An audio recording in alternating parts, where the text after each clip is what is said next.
بسم اللہ الرحمن الرحیم۔ السلام علیکم ورحمۃ اللہ وبرکاتہ۔ ایک سے زائد شوہر والی بیوی۔ خواتین کی طرف سے اسلام کے حکم تعداد ازواج پر ایک اعتراض اٹھایا جاتا ہے کہ مساوات مرد و زن کی قائل عورتیں کہتی ہیں کہ مردوں کو ایک سے زیادہ شادی کرنے کی اجازت ہے، تو پھر یہ اجازت عورتوں کو بھی ملنی چاہیے کہ وہ ایک سے زیادہ مردوں سے شادی کر سکیں۔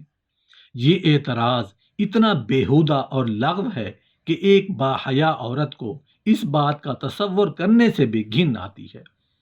یہ تو بحث برائے بحث ہے جس کا عورت کی فطرت سے بالکل واسطہ نہیں۔ ویسے بھی ایک عورت اپنی طبعی اور جسمانی کمزوری کی بنا پر ایک سے زیادہ شوہروں کی متحمل نہیں ہو سکتی۔ حیض و نفاس اور حمل و رضاعت کی مجبوریاں ایسی ہیں کہ بعض اوقات صرف ایک مرد یعنی اپنے شوہر کی خواہش بھی پوری نہیں کر سکتی۔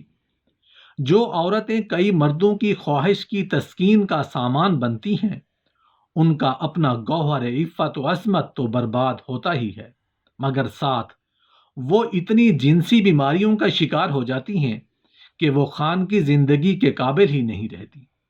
اولاد کی نعمت سے تو وہ مستقل طور پر محروم ہو جاتی ہیں، اور اگر اولاد ہو بھی جائے تو اس سے بہت سے معاشرتی مسائل بھی پیدا ہو جاتے ہیں۔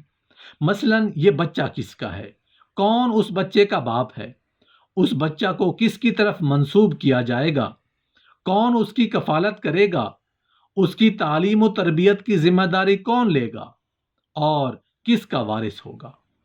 یہ اور اس کے قسم کے دیگر بے شمار سوالات ہیں جن کا جواب دیا ہی نہیں جا سکتا۔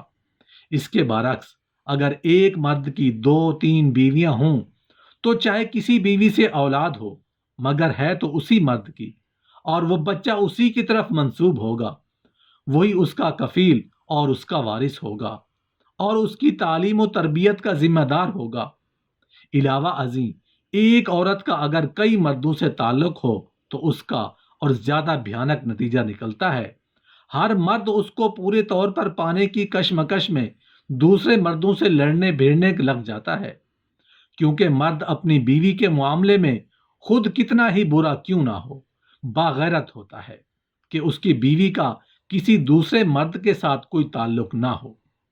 یہ لڑائیاں چھوٹے پیمانے سے شروع ہو کر بعض اوقات بڑی خوفناک شکل اختیار کر لیتی ہیں۔ تاریخ ایسی کئی مثالوں سے بھری پڑی ہے کہ ایک عورت کی خاطر طویل طویل جنگیں ہوتی رہیں۔ ہمارے ہاں تو ایک کہاوت بھی اسی مضمون پر مشتمل ہے کہ لڑائی کی بنیاد زن، زر اور زمین پر ہوتی ہے، لہذا ایک عورت کی کئی شوہروں یا مردوں سے تعلق رکھنا خطرناک نتائج پر مشتمل اور ہلاکت کا پیش خیمہ ہے، اس کے سوا کچھ نہیں۔